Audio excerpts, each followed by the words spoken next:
सभी को नमस्कार। मैं हूं डॉक्टर मनोज कुमार बत्रा, सह आचार्य रसायन शास्त्र विभाग, सम्राट पृथ्वीराज चौहान राजकीय महाविद्यालय अजमेर। बीएससी थर्ड ईयर के अंदर हम इनऑर्गेनिक केमिस्ट्री जो है वो पढ़ रहे हैं। अब तक जो है मैंने आपकी क्लास के जो स्टूडेंट्स हैं उनके लिए जो भी लेक्चर्स अपलोड किए हैं उसमें हम लोगों ने जो है फर्स्ट चैप्टर के अंदर कोऑर्डिनेशन केमिस्ट्री के अंदर हमने सबसे पहले बात की थी limitations of valency bond theory, फिर उसके बाद में बात की हमने क्रिस्टल फील्ड थ्योरी, और पिछले टर्न पे हम लोगों ने बात की थी कि crystal field theory in octahedral complexes. और आज हम बात कर रहे हैं कि ऑक्टाहेड्रल कॉम्प्लेक्सेस में विभिन्न प्रकार के लिगेंड्स की उपस्थिति में किस प्रकार से क्रिस्टल फील्ड जो है वो स्प्लिटिंग होती है। तो लिगेंडों की जो है विभिन्न लिगेंडों की उपस्थिति में अष्टफलकीय संकुलों में क्रिस्टल क्षेत्र विपाटन, that is crystal field splitting in octahedral complexes due to the presence of various ligands. तो यहाँ हम बात करेंगे विभिन्न प्रकार के लिगेंड्स के कारण से किस प्रकार से क्रिस्टल फील्ड जो है स्प्लिटिंग जो है वो ऑक्टाहाइडल कॉम्प्लेक्सेस में होती है। तो अष्टफलकीय संकुलों में विभिन्न लिगेंडों की उपस्थिति के कारण क्रिस्टल क्षेत्र विभाजन मुख्य रूप से जो है वो दो कारकों पर निर्भर करता है। मतलब जो crystal field splitting octahedral complexes में है वो डिफरेंट लिगेंड्स की प्रेजेंस में जब होती है तो वो दो फैक्टर्स जो है उस पर वो डिपेंड करती है। पहला फैक्टर है क्रिस्टल क्षेत्र विभाजन ऊर्जा, या जिसको अपन कहते हैं क्रिस्टल फील्ड स्प्लिटिंग एनर्जी, जिसको हम डेल्टा जीरो से रिप्रेजेंट करते हैं। ओम स्टैंड्स फॉर ऑक्टाहाइडल, तो डेल्टा ओ मतलब ये ऑक्टाहाइडल कॉम्प्लेक्सेस की हम बात कर रहे हैं। तो अष्टफलकीय क्रिस्टल क्षेत्र में बढ़ते हुए लिगेंडों द्वारा डी कक्षकों का दो समूह यानी T2G और EG में विभाजन होने पर दोनों कक्षकों के समूह T2G और EG के मध्य जो ऊर्जा का अंतर होता है वो जो है वो डेल्टा जीरो कहलाता है। तो यानी लिगेंड्स की उपस्थिति में जो 5 डी ऑर्बिटल्स हैं वो डी ऑर्बिटल्स जो है वो दो पार्ट्स में स्प्लिट हो जाते हैं। उनके बीच का जो एनर्जी गैप है उसको हम डेल्टा जीरो से या डेल्टा ओ से रिप्रेजेंट करते हैं। इस मान को अष्टफलकीय संकुलों में लिगेंडों की तीव्रता निर्धारित करती है। वे लिगेंड जो स्पेक्ट्रो रसायन श्रृंखला में आगे की तरफ होते हैं वे अधिक प्रबल होते हैं, उनके लिए इसका मान अधिक होता है, जबकि स्पेक्ट्रो रसायन श्रृंखला में पीछे आने वाले लिगेंडों के लिए इसका मान जो है वो कम होता है। तो ये जो डेल्टा ओ का मान जो है वो स्पेक्ट्रोकेमिकल सीरीज में वो लिगेंड्स जो आगे की तरफ आते हैं उनके लिए इसका मान अधिक है, यानी कि वो स्प्लिटिंग ज़्यादा करते हैं, और जो पीछे की तरफ जो लिगेंड्स आते हैं उनका मान कम होता है। आपको ध्यान होगा स्पेक्ट्रोकेमिकल सीरीज की चर्चा जो है जो हमने पिछला लेक्चर किया था उसमें हमने की थी कि किस प्रकार से कौन कौन से लिगेंड्स जो हैं वो स्ट्रॉन्ग फील्ड लिगेंड हैं और कौन कौन से वीक फील्ड लिगेंड है। आप उसको वापस देखेंगे तो आपको याद आ जाएगा। फिर दूसरा जो फैक्टर जो है जो क्रिस्टल फील्ड स्प्लिटिंग को इफेक्ट करता है वो है औसत युग्मन ऊर्जा पाई, यानी एवरेज पेयरिंग एनर्जी पाई। तो ये जो औसत युग्मन ऊर्जा का जो मान है ये दो चीज़ों से मिलकर बनता है। पहला है कूलामी प्रतिकर्षण यानी कोलम्बिक रिपल्शन, वह प्रतिकर्षण जो कि इलेक्ट्रॉन इलेक्ट्रॉन के बीच होता है। यह वह ऊर्जा है जो किसी कक्षक में उपस्थित एक इलेक्ट्रॉन को एक और जो है अन्य इलेक्ट्रॉन डालकर अयुग्मित करने पर तंत्र को देनी पड़ती है। तो ये ऊर्जा जो है जब हम एक इलेक्ट्रॉन की उपस्थिति में दूसरा इलेक्ट्रॉन डालेंगे तो उसको युग्मित करने के लिए जो ऊर्जा देनी पड़ेगी उसको हम ये कोलम्बिक रिपल्शन एनर्जी कहते हैं।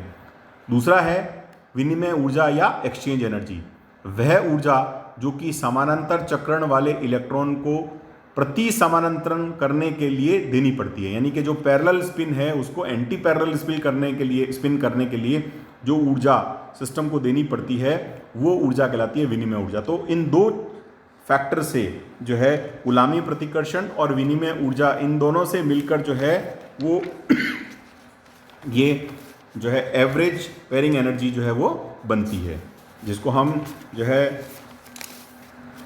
कहते हैं औसत युग्मन ऊर्जा, और इसको अपन पाई से जो है वो प्रदर्शित करते हैं। अब हम दोनों स्थितियों के बारे में बात करते हैं।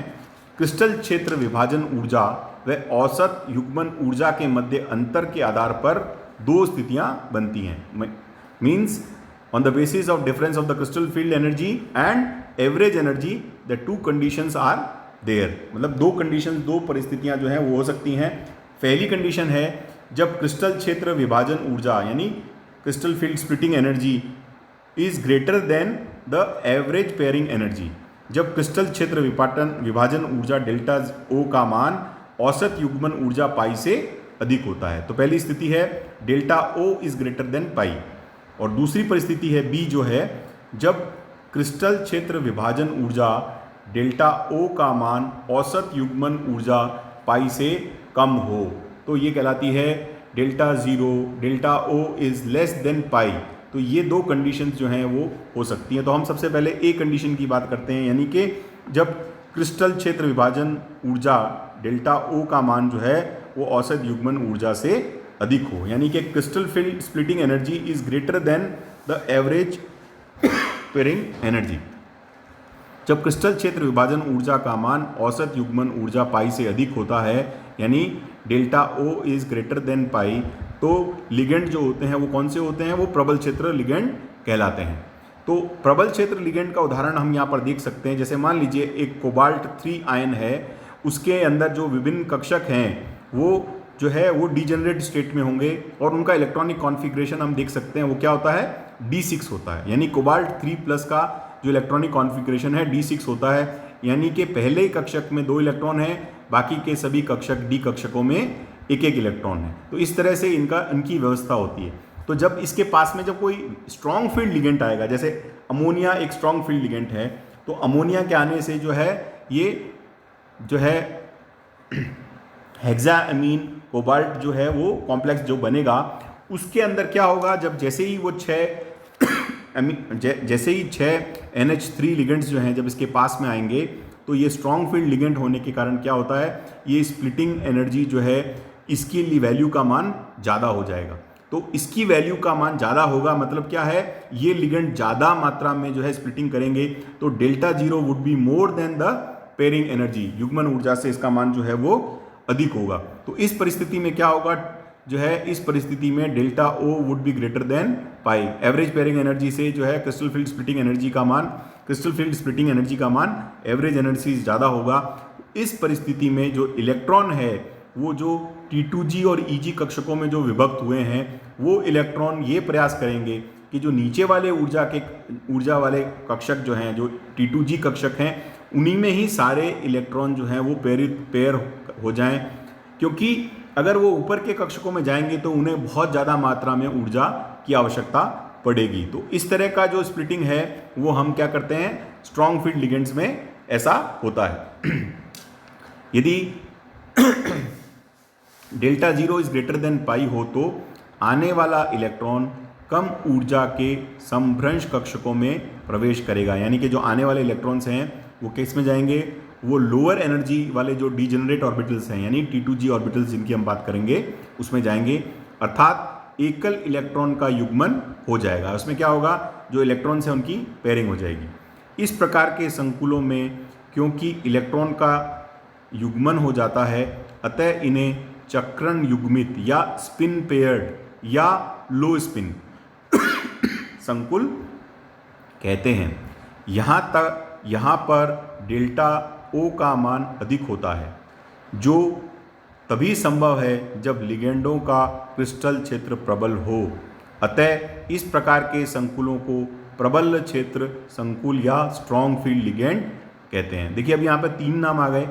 एक आया स्पिन पेयर्ड यानी कि चक्रण युग्मित, एक आया निम्न चक्रण यानी लो स्पिन, और तीसरा आया स्ट्रॉन्ग फील्ड लिगेंड या प्रबल क्षेत्र संकुल। तो ये कब बनता है? जब डेल्टा जीरो का मान पाई से अधिक होता है।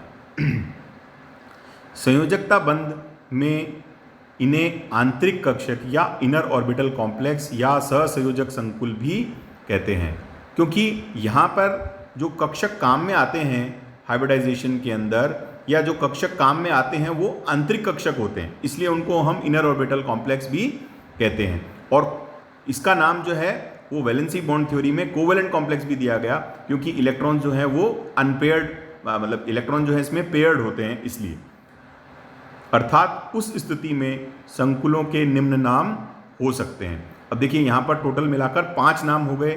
एक है प्रबल क्षेत्र संकुल, दूसरा है चक्रण युग्मित संकुल यानी स्ट्रॉन्ग फील्ड लिगेंड, और दूसरा क्या है स्पिन पेयर्ड लिगेंड, फिर है लो स्पिन लिगेंड्स लो स्पिन कॉम्प्लेक्सेस। मैं वापस बोलता हूँ, पहला कहलाएगा स्ट्रॉन्ग फील्ड कॉम्प्लेक्सेस, दूसरा कहलाएगा स्पिन पेयर्ड कॉम्प्लेक्सेस, तीसरा कहलाएगा लो स्पिन कॉम्प्लेक्सेस, चौथा कहलाएगा इनर ऑर्बिटल कॉम्प्लेक्सेस, और पांचवा कहलाता है कोवेलेंट कॉम्प्लेक्सेस। हिंदी में आपके सामने लिखे हैं, आप उसको पढ़ सकते हैं।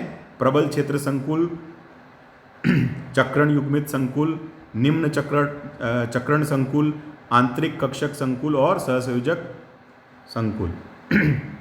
तो ये जो सारे पांचों नाम हैं ये सभी समान अर्थ वाले हैं, यानी कि दे आर सिनोनोमस एक तरह से। बी स्थिति क्या होगी, जब क्रिस्टल क्षेत्र विभाजन ऊर्जा डेल्टा ओ का मान औसत युग्मन ऊर्जा से कम हो जाएगा। When delta O would be less than pi, तो क्या होगा, तब जो है लिगेंड दुर्बल क्षेत्र वाला हो जाएगा। तो लिगेंड जो होता है वो कौन सा है, वीक फील्ड लिगेंड है, यानी उसके कारण जो स्प्लिटिंग है वो इतनी ज़्यादा नहीं हो रही। तो इस केस में जो पाई का मान है वो डेल्टा ओ से अधिक है। तो जैसे यहाँ हम इसका एग्जांपल ले रहे हैं कोबाल्ट का, जैसे कोबाल्ट 3 आयन जो है उसका जो इलेक्ट्रॉनिक कॉन्फ़िगरेशन D6 होता है, जैसा हमने पूर्व में भी बात की थी। तो ये सभी पांचों जो D6 इलेक्ट्रॉनिक कॉन्फ़िगरेशन है, ये पांचों D कक्षक जो कि डी जनरेट हैं उनमें व्यवस्थित हो जाएगा। तो DXY में 2 इलेक्ट्रॉन हैं, बाकी सभी के अंदर एक एक इलेक्ट्रॉन रहेगा। लेकिन जैसे ही कोई लिगेंड आएगा जो कि वीक फील्ड लिगेंड है, जैसे उदाहरण के स्वरूप यहाँ पर हमने फ्लोराइड की बात की, तो 6 फ्लोराइड लिगेंड जब इस कोबाल्ट 3+ आयन के नज़दीक आएंगे तो उनके आने से जो स्प्लिटिंग है वो ज़्यादा नहीं होगी, क्योंकि वो वीक फील्ड लिगेंड है, उसके डेल्टा ओ का मान कम है।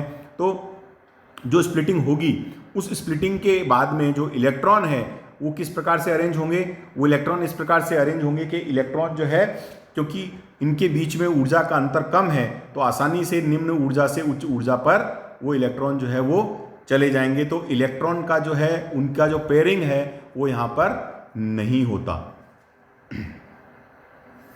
यदि पाई जो है उसका मान डेल्टा ओ से अधिक है तो इलेक्ट्रॉन उच्च ऊर्जा वाले कक्षकों में जाएगा, क्योंकि इलेक्ट्रॉन को कम ऊर्जा वाले कक्षकों में युग्मन करने पर अधिक ऊर्जा व्यय होगी।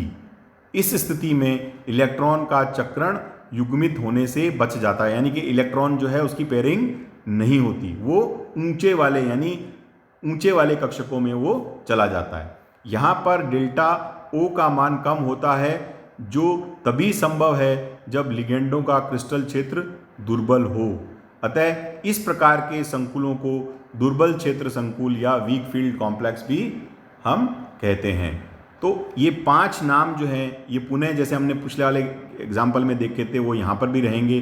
पहला है वीक फील्ड कॉम्प्लेक्स या दुर्बल क्षेत्र संकुल, दूसरा नाम कहलाएगा चक्रण मुक्त या स्पिन फ्री कॉम्प्लेक्स, तीसरा कहलाएगा हाई स्पिन कॉम्प्लेक्स, यानी कि इलेक्ट्रॉन की क्योंकि स्पिन ज़्यादा है, यहाँ पर अधिक मात्रा में अयुग्मित इलेक्ट्रॉन है, इसलिए इसको अपन उच्च चक्रण संकुल भी कहते हैं। तीसरा है बाह्य कक्षक संकुल, यानी वो संकुल जिसमें डी कक्षक जो है वो आउटर वाला डी कक्षक जो है वो इन्वॉल्व होता है, और क्योंकि ज़्यादा अयुग्मित इलेक्ट्रॉन होते हैं इसलिए इनको हम आयनिक संकुल भी कहते हैं।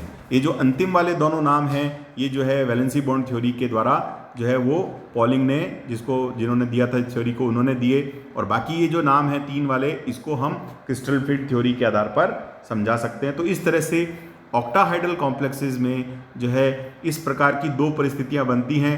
पहला है जब लिगेंड जो है स्ट्रॉन्ग फील्ड होता है तब जो है डेल्टा ओ का मान जो है वो पाई से अधिक होता है, और दूसरी परिस्थिति होती है जब वीक फील्ड लिगेंड होता है, जब डेल्टा ओ का मान जो है वो पाई से कम होता है।